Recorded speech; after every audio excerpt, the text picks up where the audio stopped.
Now, Fox Carolina First Alert Weather with meteorologist Adam McWilliams. All right, we've got rain all over the radar this afternoon. This will continue for the evening. Heaviest rainfall right now looks to be just to the east of Greenville on the I-77 corridor. We have more rain back to the west across East Tennessee. That will move through tonight. The actual front still back into parts of Arkansas and will move through overnight tonight. Here's the future track again through 7, 8, 9 o'clock. Those scattered showers around.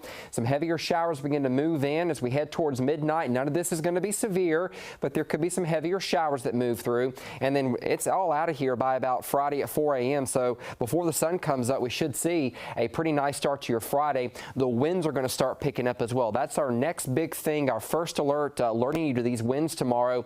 In the mountains, we could see 15 to 25, gusts to 35. Now, in the highest peaks, above 3,500 feet, we could see those winds gusting to 60 miles per hour. Here in the upstate, we're talking winds 15 to 20 with gusts to 30. So make sure those inflatables and your Christmas decorations are tied down. The winds start increasing tomorrow morning. There it is, right around 30 miles an hour.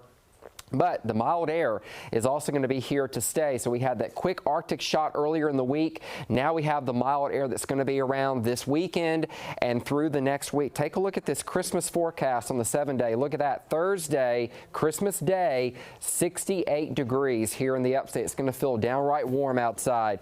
Temperatures stay on the warm side through next week. In the mountains, a beautiful weekend, but look at that Christmas Day forecast. High temperatures in the mid-60s with bright sunshine around, and the warm weather looks to continue past Christmas into next weekend.